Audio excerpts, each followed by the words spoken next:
the hell is that guy? Why Reacher's Alan Ritchson was recast as Aquaman over 15 years ago. Alan Ritchson seemed set to be an essential part of the DC universe on television after his role on Smallville. Years before being cast in the Prime Video series Reacher as the titular hero, the actor appeared as Arthur Curry in an episode of Smallville. With a superhero's physique and a brusque charm, Ritchson has recently become a common fan cast for the DCU Batman, among other charismatic, muscular heroes. Interviews with the star show him to be an amicable person along with an excellent performer, and it seems inevitable that he will play a notable superhero in a larger capacity.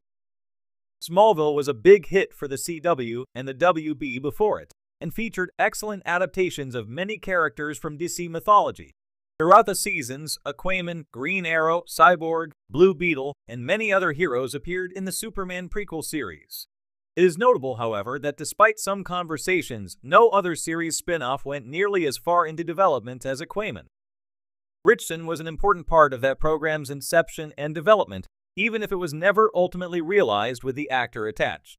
Why Alan Ritchson was recast as Aquaman for the failed Smallville spin-off. Unfortunately, Ritchson was not a notable enough performer at the time to have an entire series built around him.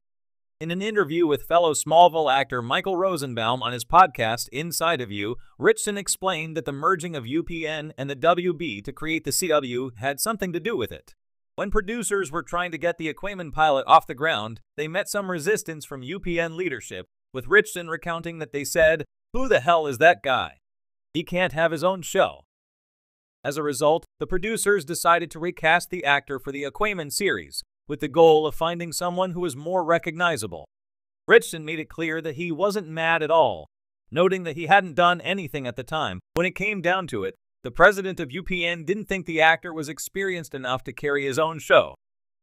There was some back and forth, and Ritchson was replaced. Dustin Hartley took over the role, and the episode was shot, but the series was not picked up. The pilot was eventually released on iTunes.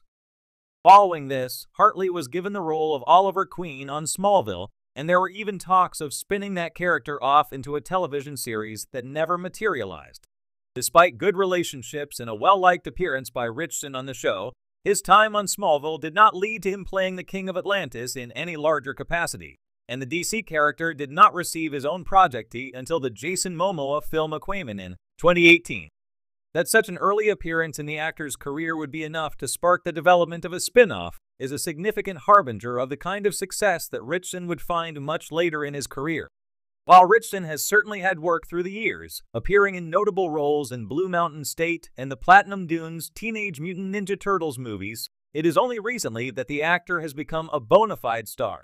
If Ritchson had starred in the Aquaman pilot, it is likely that it never would have gone to series. These programs are the result of many people working very hard.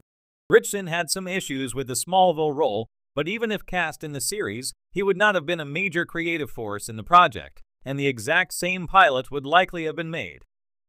Still, if it had somehow moved forward and been a success, the result at best would have been that Ritchson would have become the same beloved, well-known actor audiences are drawn to today, only a little bit sooner.